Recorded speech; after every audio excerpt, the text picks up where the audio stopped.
Hey, salut Bernard. Bernard, t'es où? Une lettre de Bernard? Et quoi? Qu'est-ce qu'elle dit cette lettre? Hey Kramer, bon ben désolé de te laisser comme ça. Ah bah oui, t'as de quoi d'être désolé. Mais je suis parti dans un autre monde. Allez, salut. Comment ça dans un autre monde? Attends. Bernard, comment ça dans un autre monde? Mais... Bon. Je vais devoir balancer l'intro tout seul du coup, hein. Bon bah, intro.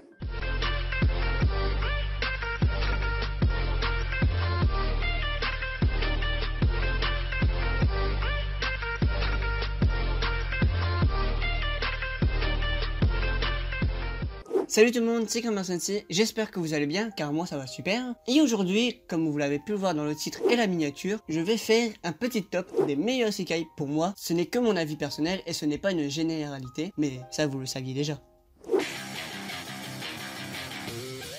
Cautious Hero, ou plutôt Cautious Hero, The Hero is Powered but Overly Cautious, désolé de mon accent anglais, est un light novel dessiné par Koyuki, le mangaka, et scénarisé par Toshii Light, puis adapté par le studio White Fox pour un total de 2 épisodes sur Wakanim.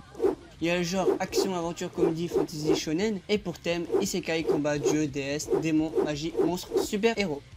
La déesse Rista invoque un jour un nouveau héros pour l'aider à affronter le mode difficile de son monde, semblable à un jeu vidéo. Le héros en question, Seiya, excelle dans tous les domaines, mais il y a un défaut. Il est beaucoup trop prudent. Rista va ainsi devoir faire avec un compagnon qui, par exemple, achète 3 armures. Une à portée, une de rechange et une de rechange pour celle de rechange. Ou encore, qui met toute sa puissance et ses meilleures attaques pour tuer de bêtes petites slimes.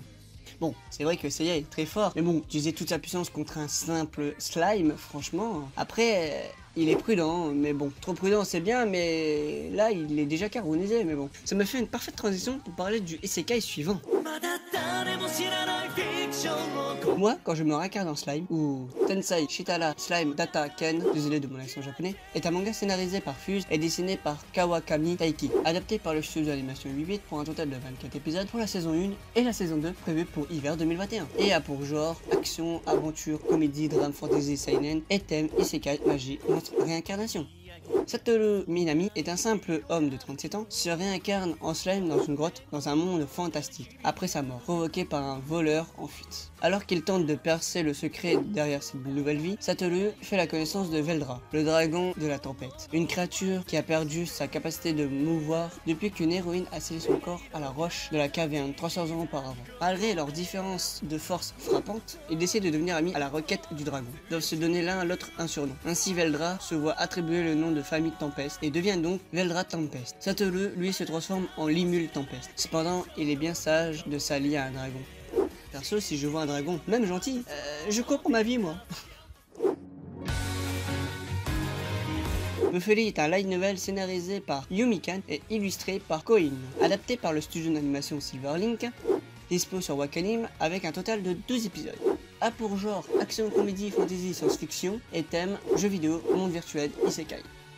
À la demande de sa meilleure amie, Lisa Shilamine, Kaede Onjo accepte d'essayer le nouveau VR MMORPG à la mode New World Online. Totalement novice, elle crée son avatar, Maple, et repartit ses statistiques un peu au feeling. Elle met tous ses points de compétence en vitalité, car elle déteste la douleur, même virtuelle. Dotée ainsi d'une résistance extraordinaire, d'une logique bien à elle, et d'une chance incroyable, Maple va peu à peu gagner en réputation dans le jeu pour son style unique et inimitable.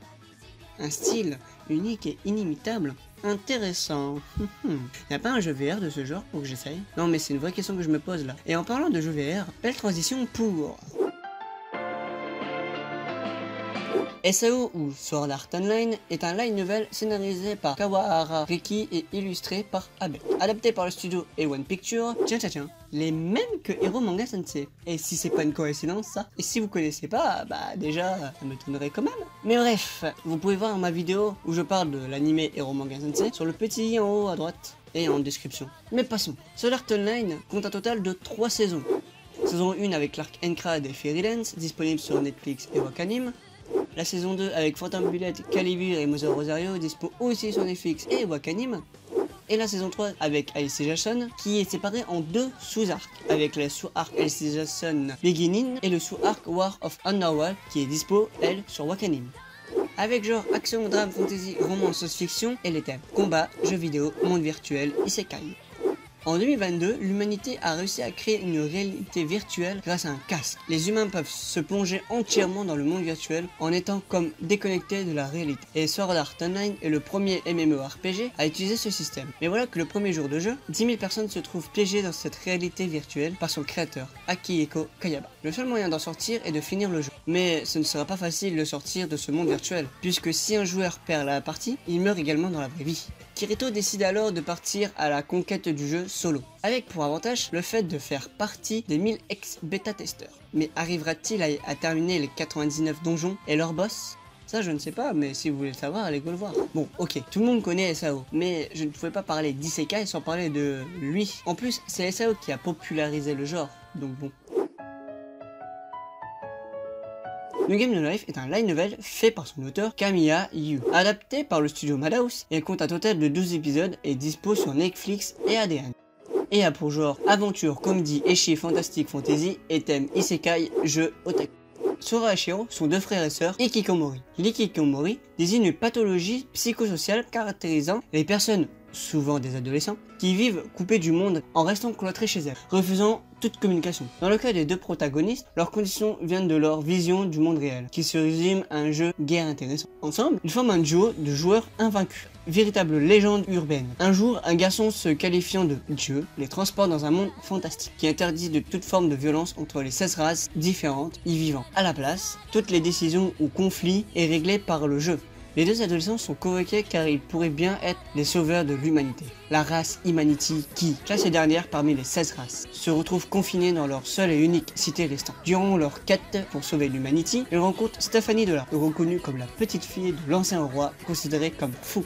Jibril, une Flugel, qui est l'une des races les plus puissantes, et Kuramizel, une ancienne ennemie devenue une alliée. En tout cas, Sora il chôme pas. Malgré tout, il a réussi à mettre une ennemie dans son camp et avoir un membre d'une race puissante.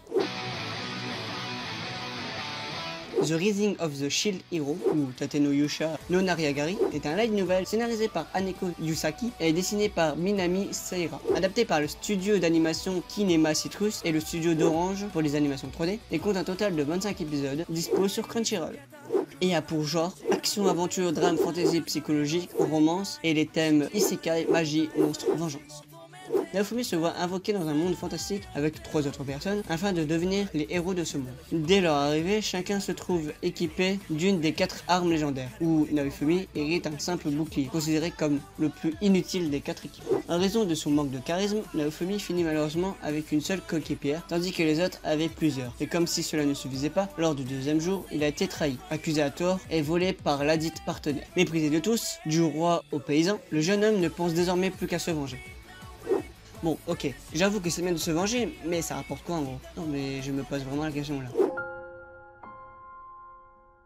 Bon bah voilà, le petit top isekai arrive à sa fin. Et je tiens à dire que c'est pas parce que The Rising of the Shield Hero est dernier qu'il est moins bon que SAO ou Kusun Hero. Allez voir ces animes et faites votre avis perso. Moi je propose juste ces animes. Mais maintenant c'est à vous que la décision revient de aller voir ou pas ces animés. Sur ce, moi je vous laisse, n'hésitez pas à vous abonner, à partager et à liker, ça me ferait plaisir. Et si vous voulez me parler, le lien de mon Discord est dans la description. Moi je vous laisse là-dessus. Sur ce, ciao.